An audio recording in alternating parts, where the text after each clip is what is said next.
عبادت کی کتنی قسمیں ہم نے پڑھ لیا. اللہ نے ہمیں اپنی عبادت کے لیے پیدا کی. عبادت کیا ہے یہ بھی ہم نے پڑھ لی. لیکن عبادت کی کتنی قسمیں؟ عبادت کی کتنی قسمیں؟ پہلی قسم عبادت کی دعا، ابھی ہم نے پیچھے پڑھ لیا.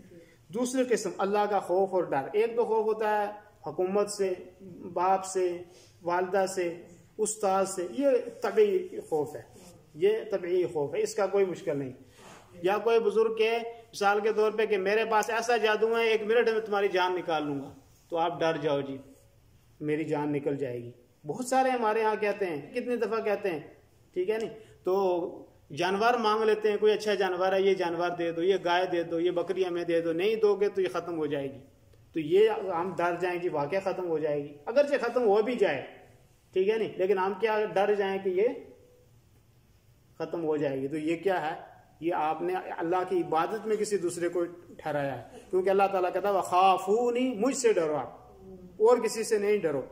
عام جو طبعی خوف ہے وہ اس کا مشکل نہیں ہے، لیکن یہ خوف، جان کا خوف، مال کا خوف اللہ کے علاوہ کسی اور سے رکھنا، یہ کیا ہے؟ یہ شرک ہے. ٹھیک ہے نہیں. تو عبادت کی ایک قسم دعا بھی اللہ کے لیے، خوف بھی اللہ کے لیے. تیسری قسم ہے امید بھی اللہ سے رکھنی. امید کس سے رکھنی چاہیے؟ ہم یہ جو ہے توکل بھی اللہ پہ کرنا چاہیے. بھروسہ کس کی ذات پہ؟ اللہ کی ذات میں، کسی نے نہیں.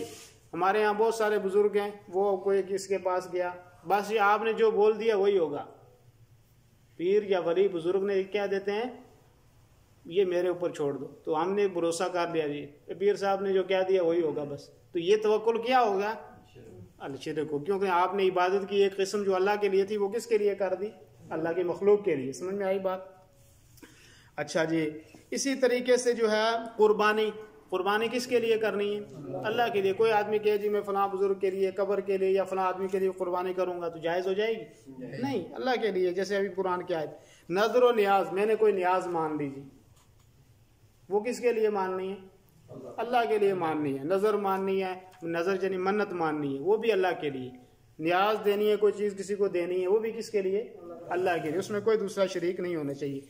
رکوع اللہ کے لیے کرنا ہے، جیسے کہ پہلے میں بتا دیا، جھکنا کسی کے لیے نہیں، چاہے تھوڑا جھکو چاہے زیادہ جھکو، کسی کے لیے جھکنا نہیں ہے.